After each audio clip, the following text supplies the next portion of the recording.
When you're thinking, I want you to be as creative as you want. It's good to be a successful risk taker. So the girls had a design challenge. They were given a limited amount of resources. They were given popsicle sticks and tape and a golf ball. And the challenge was to build a structure on top of a certain type of soil. What if, since we're trying to make it bigger and wider, what if the foundation is more of the popsicle sticks and with that wood? Okay, but then that's a good question. That's a really good question. So that's why you want to think about what your building's going to look like overall, so that you have enough popsicle sticks to make a wider bottom. Feedback is a tool that educators can use to help students evaluate their thinking and progress their thinking. In order for feedback to be effective, it needs to be positive, it needs to be specific. So when you said that the first floor is going to be the oobleck, that's called the foundation. And that's really good thinking that you thought to have a big wide foundation on squishy. So it won't, if you had little sticks pointing down, they would just sink on that squishy. I'm thinking about putting sticks on the first floor, that way it won't seep down. Very clever. Good thinking. I like that.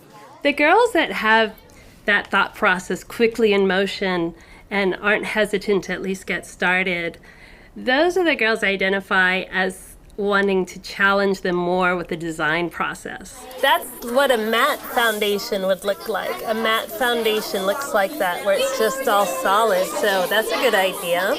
You want to use more of your popsicle sticks for different parts of the building? Yeah, probably. One of the important reasons to use feedback is if girls are encountering a problem, you can steer them and guide them in the direction to help accomplish their goal.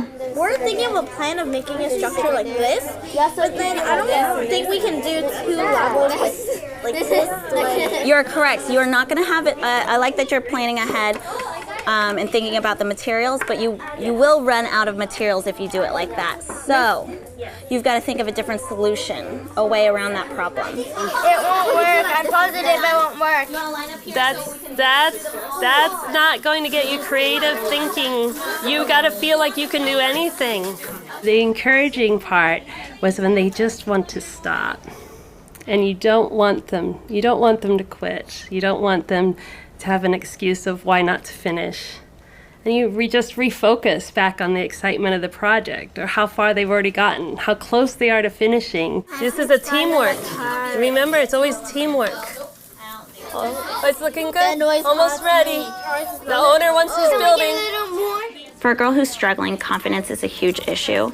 So celebrating the small moments can definitely be important, and getting them to realize that intelligence is malleable. I feel like that is what is really important for a teacher to emphasize. Don't give up on your design just because you hit one problem. Just keep being creative and see how you can solve the next problem.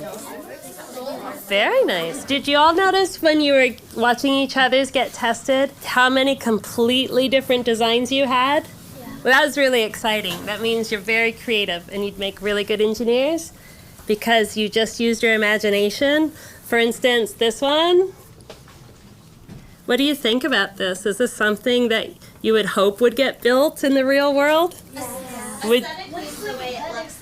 Looks like a butterfly. Wouldn't it be exciting to live or work here? I would want to be the engineer. Can I engineer this building? Good job. A successful engineering design process